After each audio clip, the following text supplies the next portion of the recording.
it should be posted just, on the Google Classroom. In the Google Classroom, we have assignments right there. It's an open source, so we have assignments right there. When the deadline is being given, I get notifications.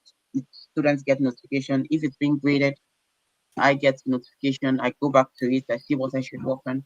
But then, let's say by 3 months' time, if we're bringing all the concepts together, and I feel I'm stuck in a particular concept, I could go in there,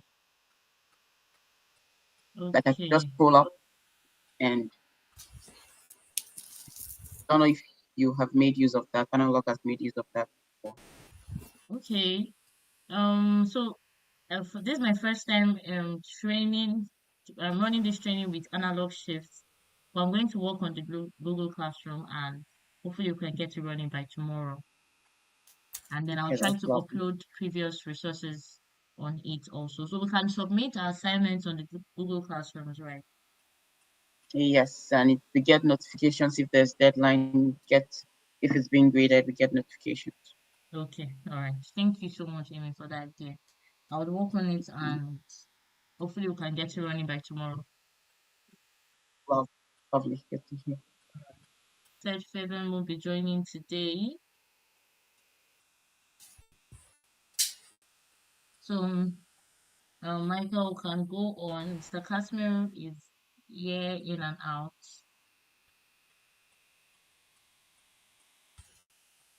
Okay.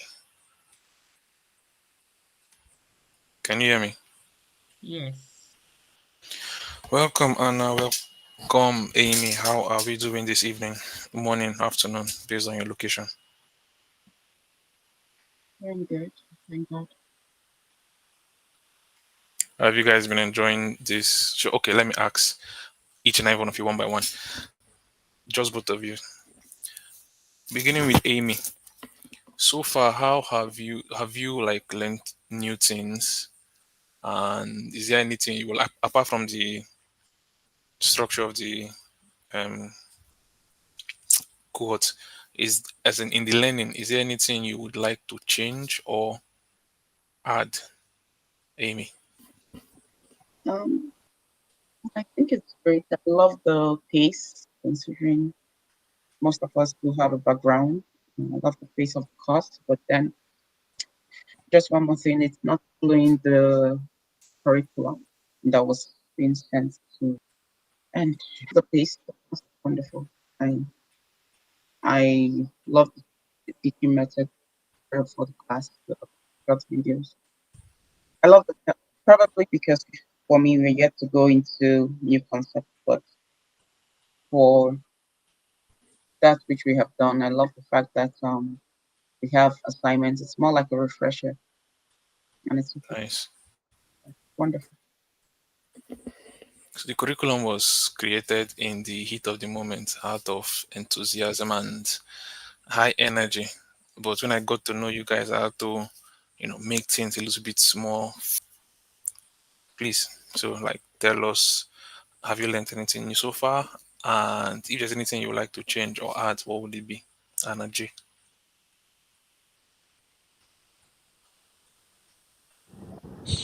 Uh, yes, I learned, and it would be great, like if we have the recording videos, like after the class. So, and to revise it, it would be great, like if the recorded videos are shared, so we can, especially for me, I can catch up easily. Uh, would be great, but other than that, yeah, it's good. Okay, thank you so much. So let us get into what we have today. And this class will be short, it might be less than 1 hour. But let's begin. Just give me a moment, first of all. Bum, bum, bum.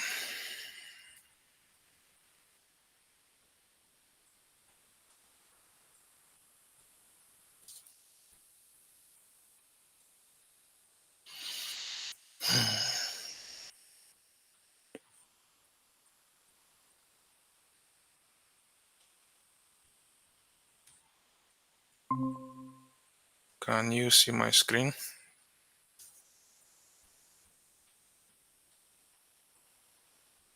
Nice.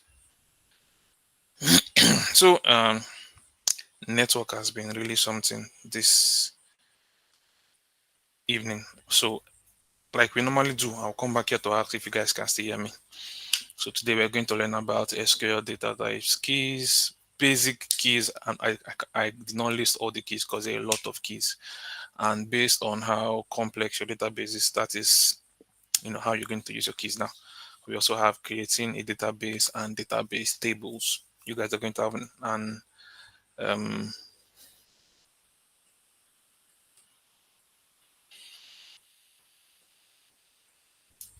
okay, so here we go.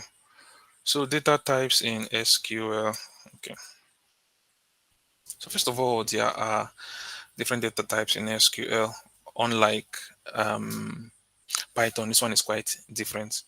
There is the numeric data type that actually holds just numbers, whether it's whole numbers, decimal numbers, or decimal and float are two different numbers here. We're going to get into that eventually. Then we have string types. String types are character, variable character, and text. Now, character is more for just holding different types of characters like percentage sign, um, emojis, and all that. Now, variable character, that's what I like to use whenever I'm doing anything string related. I just use variable character. It holds well. Now, when it comes to dates and time data types, I wish I could show you examples so you would just see it, but we will get to that.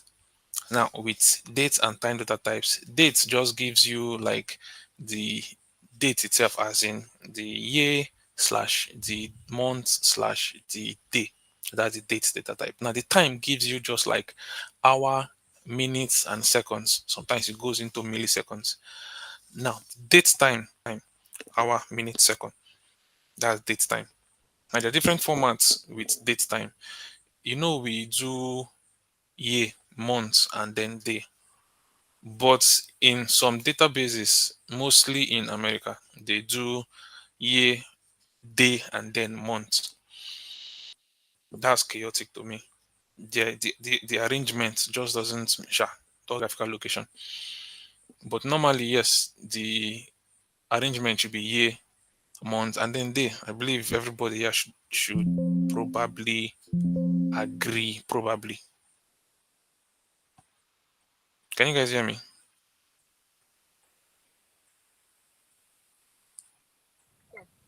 Okay. Seems like my distance is blank. Can you see my screen?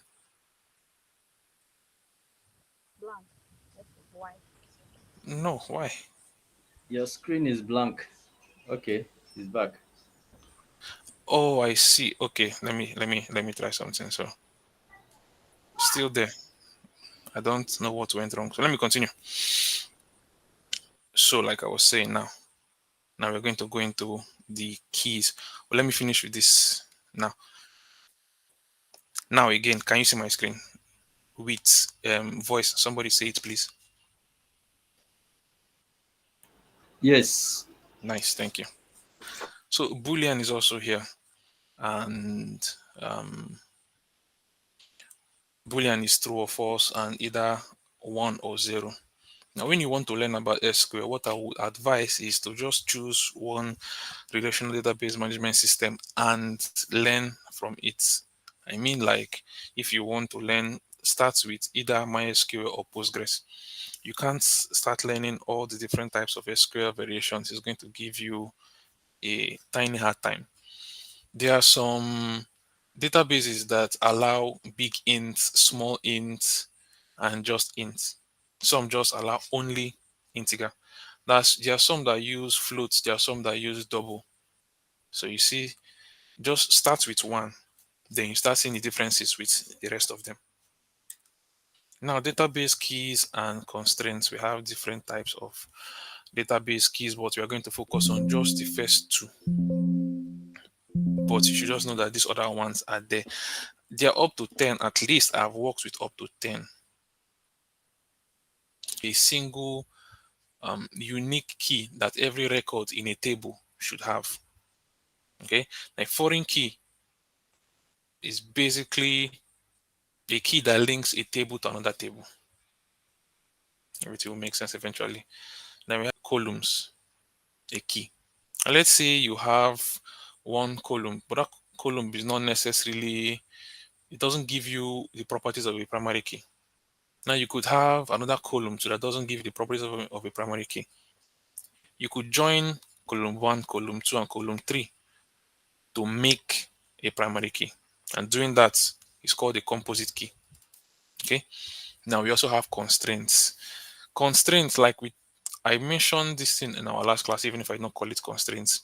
When I say null and null, add null, you're saying this column can have null values. But then if you do something like you create a database and then you put the name of the column and put the data type and then add not null, it means this table, this column in this table cannot accept null values. So if there is a null value and you're trying to put it or trying to push the data into the so serial, there's also auto increment. That one is not a constraint. Sure. Let's continue. So going a little bit deeper into primary keys and foreign keys, that is what you should understand first of all. So a primary key, there are some properties of a primary key. But first of all, the primary key uniquely identifies each record in a table. Let's say you have a data table with 10 records, as in 10 rows. Okay. Every table in a database should have one column that is a primary key column. Now, every single primary key in a database should be unique. Database with different base, you should definitely have a primary key. It is like standard. You should definitely have a primary key. Now you then to not even get to that point. Each table call each of these tables should have one primary key. The only exception is when you want to use a composite key where you join several columns to create a primary key, which is still one primary key, sure. But then you call that a composite key. Now, the values in the primary key columns must be unique. That is the first rule. It must be unique. That's why most people use serial or auto increment. Now, auto increment is like this. Let's into a data table. Immediately, even without adding the primary key, immediately a primary key is assigned to that data row. Okay. It just checks which record was last, checks the number, and then increases by 1 or by how many you imputed there.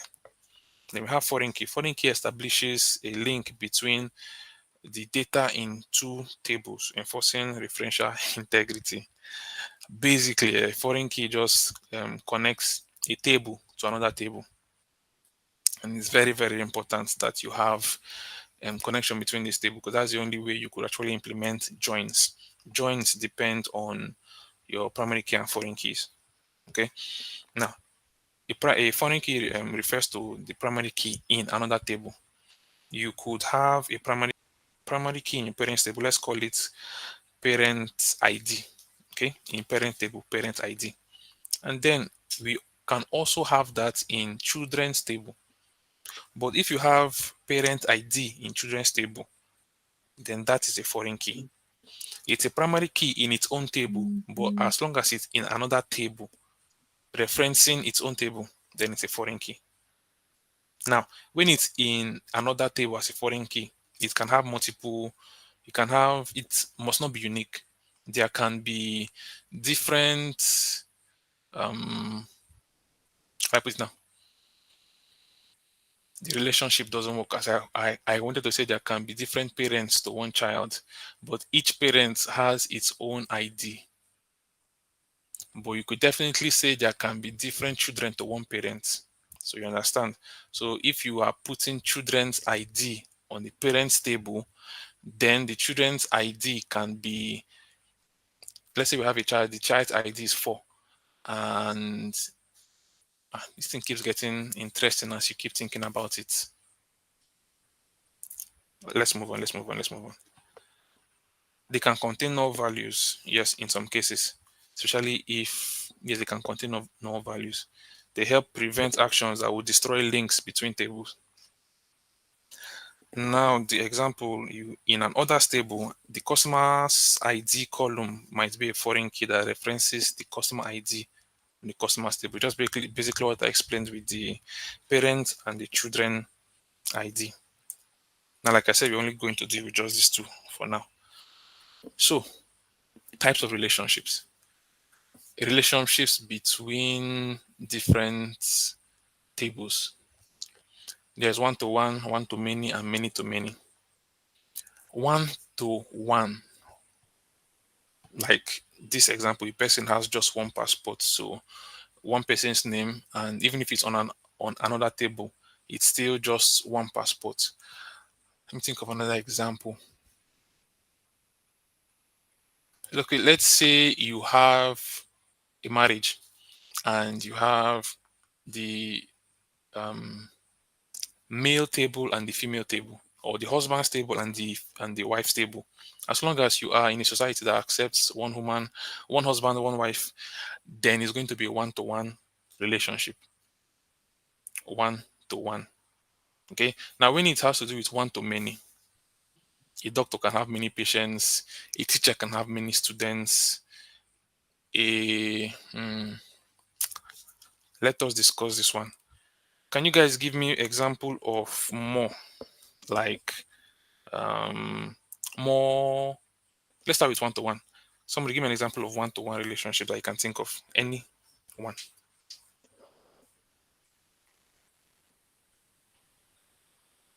A student to their student ID, Yes, that works.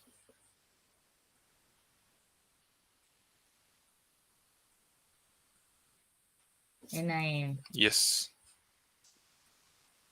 Nin? NI, okay, national identification number. Yes, yes, that works too. One person is supposed to have one NIN. Now, give me one to many.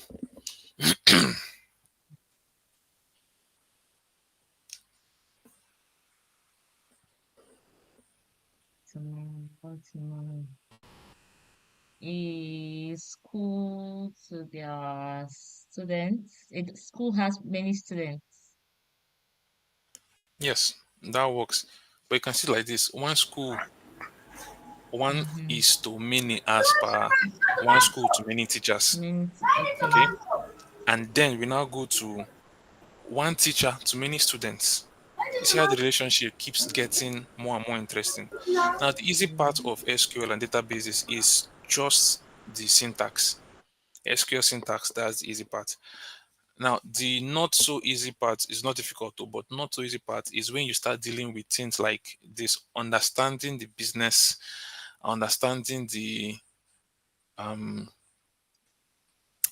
everything about the business and what the stakeholders need. That is when things start getting quite interesting. Because now you please mute. Okay, Casimir. No, thank God you already done that. So now, as I was saying, if you have like I know of a guy is working in a company, very big company. I will not mention a company, but he says when he started working in this company, he had to like learn so much more about SQL because this company has, from what he said, more than 100 tables, more than 100 tables in their data warehouse. The highest I've worked with is like seven. Now imagine working with one more than 100 tables, and he has to actually join multiple tables to make meaning of some data. So of course it took him time to actually get to the level of understanding each table and all that. But SQL is easy.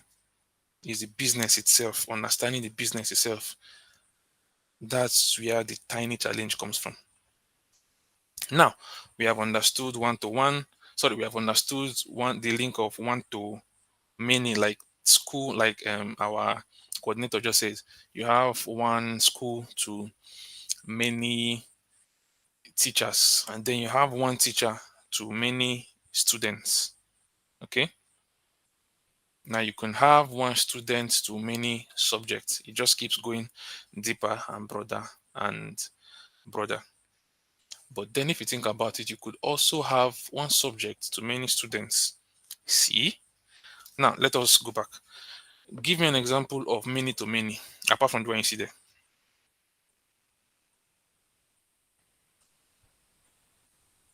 Many to many.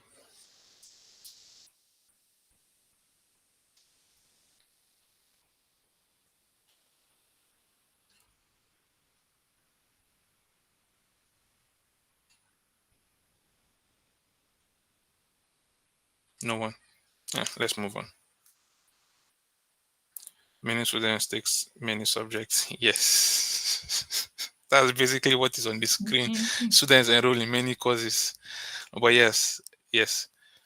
The relationship is not necessarily direct. Unlike you have one teacher to many students, that one is quite direct. But the subjects, that one is not exactly direct because there are many subjects and then there are many students, and the students are not, they don't always take the same many buildings in an estate to many families.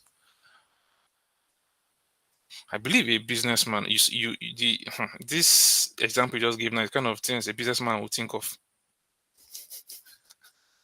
But yes, employee to department. Can there be can there be one employee to several departments?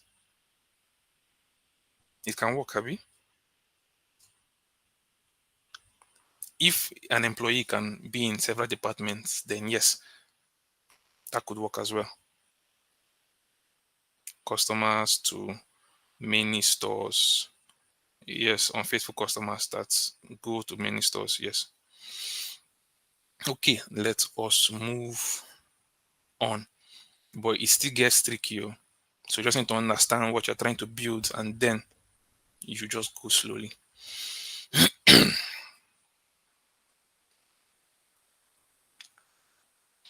Okay, and okay, this is an example of a table or a database with different tables in it.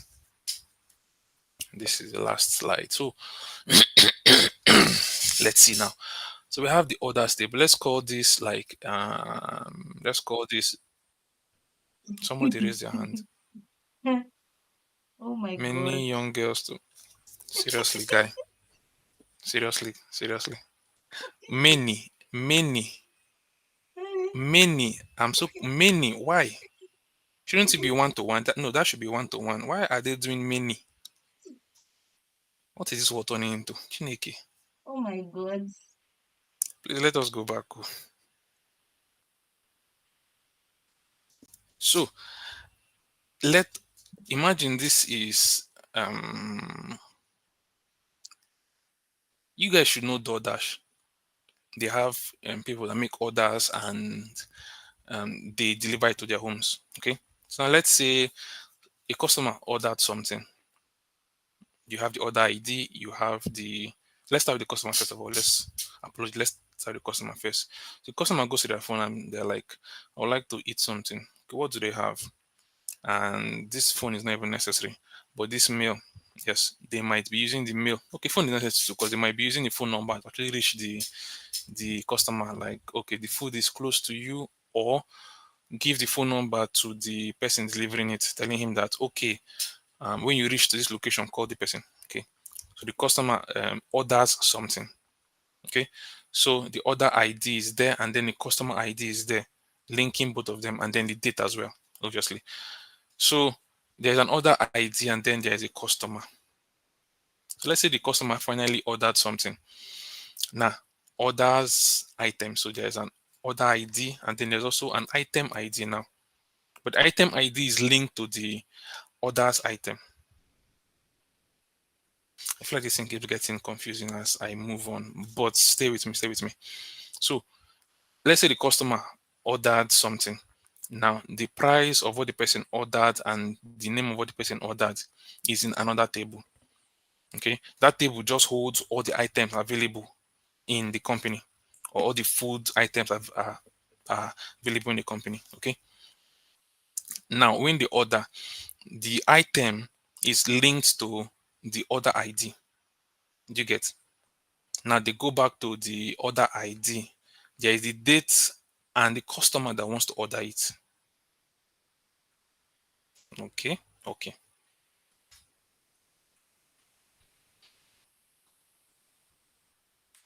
okay, okay. Now, before I move on into creating databases with Postgres, PG admin, I would like you guys to ask questions if you have. I'll just give you like 1 minute. If you have any questions, please ask. Somebody raise up hand. Please cast me. Please speak. All right, thank you so much. Out of a situation whereby a particular table has no primary ID, what would someone want to do? When a table doesn't have any primary key at all, Yes. that is one of those weird cases that I don't see happening. As long as it's in a database and someone with good enough experience, you know, added that in there, you should have a primary key.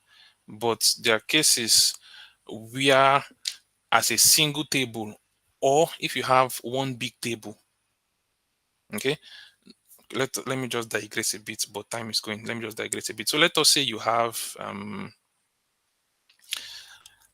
there are different ways of storing data in a database. There is the star schema, and there is also the snowflake schema, I believe.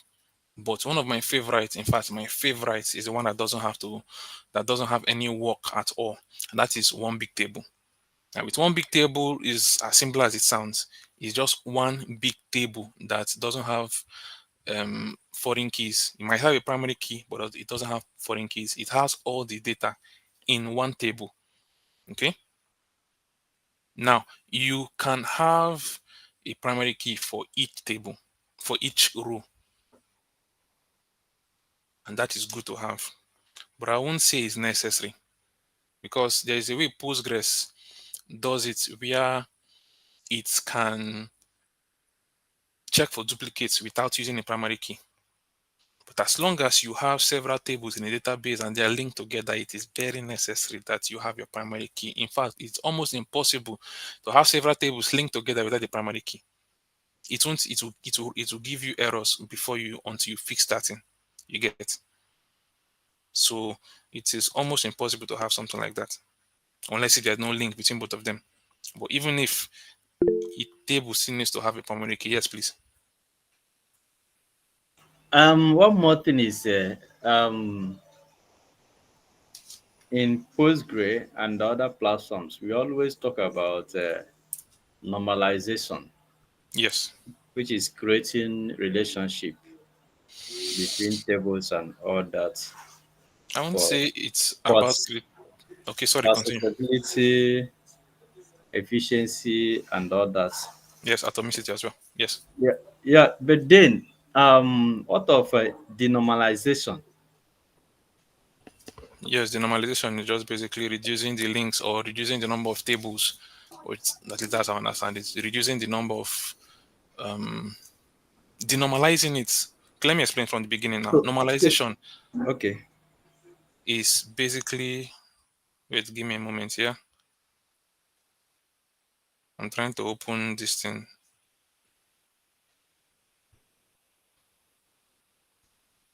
Trying to open PG admin. Okay, it's open. So there are different normal forms. There is first normal form, second normal form. It goes up to fifth. 1NF, 2NF, 3NF, 4, 5, and 6. Now there are different rules to it. That is the way I see it. Okay. In the first normal form, if I remember right, you should not have duplicate tables. Okay. Like let me give an example now. You have two tables, parents table and children's table.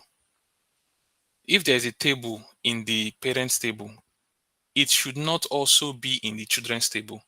Okay. Do you understand? Yes, Hello? I'm with you. uh And then in the that is for um 1NF. 1NF basically do not repeat tables. So sorry, do not repeat columns, not tables. Sorry. Each column should have its individual values. So it should be atomic. Each row should also have its own primary key. Okay, so primary key is one of the things in first normal form. Do not repeat columns between tables too. That one is for first normal form. Now, second normal form, before you go to second normal form, you should already fix first normal form as per the rows and the columns should be unique across each table. Now, once you do your first normal form, second normal form is every non-key value should be fully dependent on the primary key. Every single row should have its own, every single non-key value, non-key column, non-key column as in every single column that is not a primary key or a foreign key or a composite key or candidate key, any as long as it's not a key, okay, it should be dependent on just the primary key of that table. Now, there's a reason I did not want to go into normal forms because it's something that I would need to actually visualize as I'm showing you guys, as I'm explaining to you guys. But normalization is just basically when you combine two different rows to make composite key. When you combine two different rows, when you combine two different rows to make composite key. So I'm guessing you mean when you combine two different columns to make composite key. Does the composite key become a new column? No, it doesn't become a new column. You just the relational database system just understands that these three columns now is a composite key and it stands as the primary key for this table. Okay, but it doesn't show like this is a new table. You get? Nice. Now, so Mr. Casimir, the normalization, there is a real normalization. It reduces data redundancy, it reduces duplicates in a database. It also, there's one more that I have not remembered. But understand this, the more you normalize a database, the more tables you will have. Definitely. Okay. So the normalization, as long as you denormalize, the databases, the tables in a database reduces. So the normalization is just basically removing the normal forms from fifth to fourth to third to maybe second, but that first one should be there. You don't denormalize beyond the first one. If I'm right, yes, I believe so. Okay. All right. It's not So, complete. Okay, you don't understand it completely, Abby. okay, what I understood is in denormalization, you tend to collapse some tables, but then I've done some work. I've done some normalization, Okay. but I've not been able to do any work. I did denormalization. So You've not been able to do any work where you denormalize the database. yes, Maybe you don't have to. I've normalized a database. That is still good. Personally, I just prefer one big table. But let us continue. So tell me when you can view PG admin.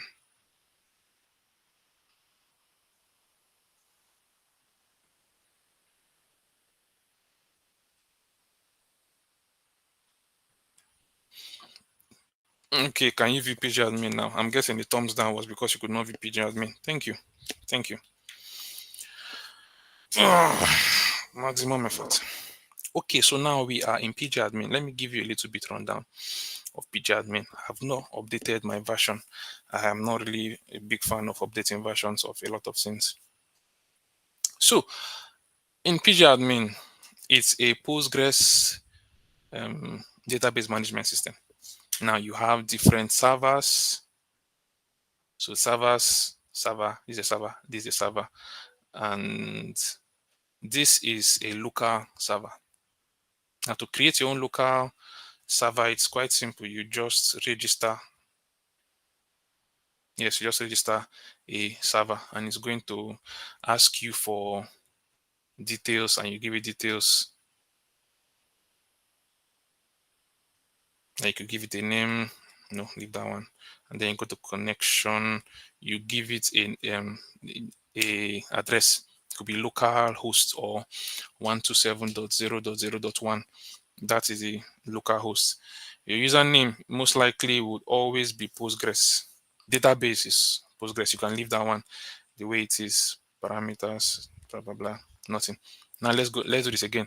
If you have a cloud, no, if you have a database somewhere and you want to connect to that database, let's say this database is on cloud and you want to connect it and you want to connect to it, you can. This name doesn't necessarily have to be. Um, it can be unique to you. Now the connection is different. This address must be from theirs. The port must also be whatever the port is on the server there. What you're doing is just basically connecting to the database server on cloud. So the home address will be given to you. So these are just credentials. Home address is a credential to be given to you. Your ports should be given to you. It could be for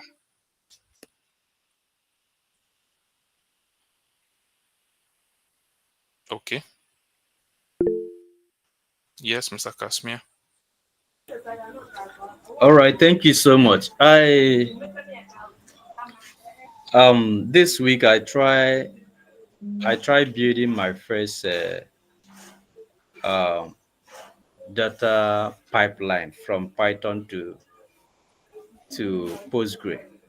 But Okay, but we have not gotten there yet. I encountered a challenge where I need to. But the only challenge I had was where I need to connect it with my password, and I've Yes, forgotten my password. So my question is, how can I retrieve my password, my Postgres password? Is there any way I can click to get my password back? that will be very difficult, or very, very, very difficult. I've had this issue before, and it was stress. I had to delete the database, I had to delete everything on pgadmin and install it again. Now you could also check online, but when I did that in 3 years ago, there was no solution. But you could check online now if there's a solution. Okay, That's the only challenge I had. okay.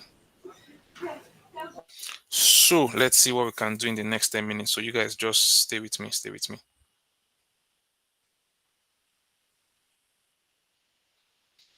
So you have your home address. That one is given to you too. Port could be 432, could be 433 as well, 54. 30, but this one is 2. The maintainer database is also the name they give it, not yours. Username is also from them, not yours. Password, definitely you need a password. Okay. So for now, let us move to creating our database in the next few minutes. Are you guys still with me? Can you guys hear me? Somebody? Anybody? Yes, we are with you. Thank you, sir. So we're going to start with I want to create a database or several databases, like the one we had, the hospital DB we had on that sqlpractice.com.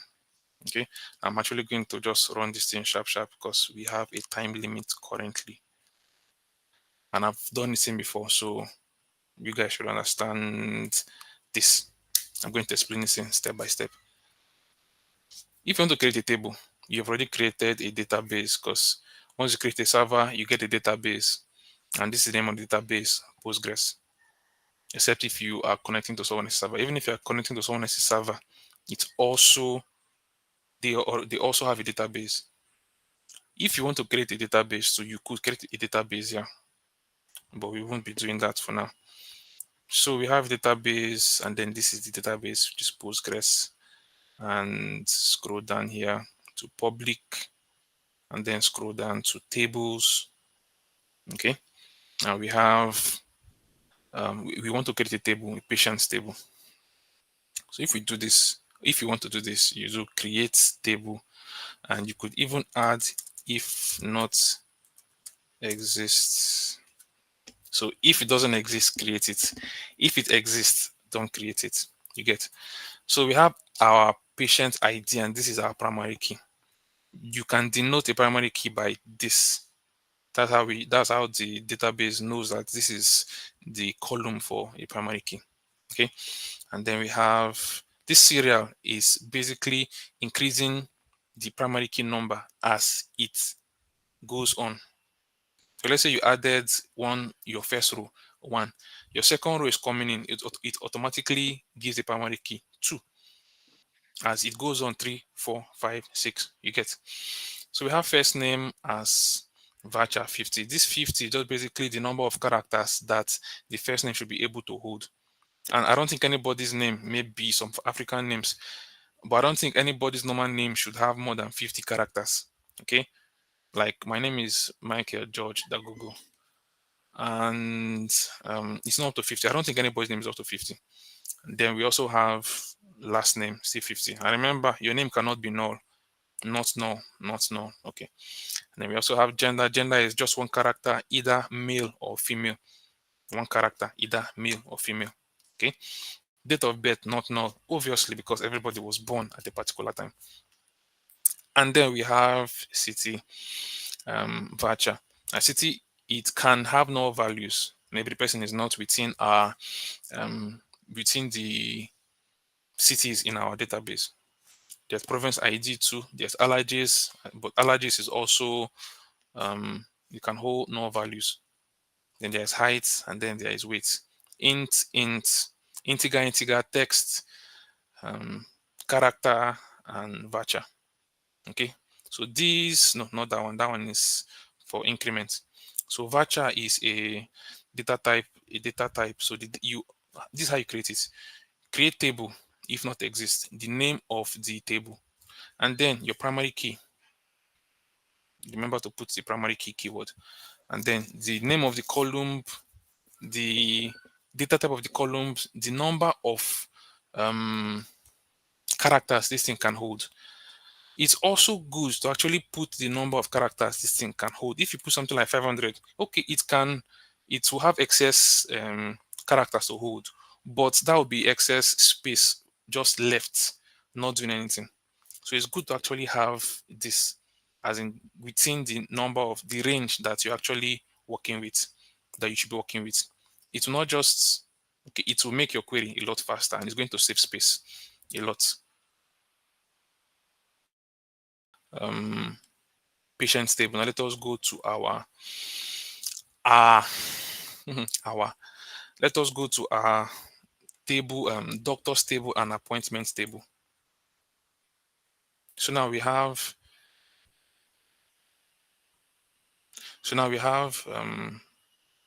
our doctor's table. Now the doctor's table is very straightforward. You have your doctor ID, serial, and then primary key. The doctor's name, the last name of the doctor, and his specialty. And his specialty meaning, is he a pediatrician, or is he a psychiatric doctor, or is he a therapist, or is he a psychologist, or one of those people that just add doctor to their name even if they don't actually do anything in the medical field. Doctor, engineer, something like that. And then this is how you link a foreign key to a primary key table. Now we have appointments, and the appointment is linked to the patient and is also linked to the doctor that is actually going to be doing it. Okay, so now every single data table should have its own primary key. You understand that one? So we have our primary key here, and it's going to increment as we keep putting more data there. And we also have the keyword primary. So parent ID integer, because patient ID, not parent, sorry, patient ID integer, because patient ID is also, even if you not put int here, it's also integer. Not put int here, but it's also int. So we have patient ID int, and then we have it references the patient table.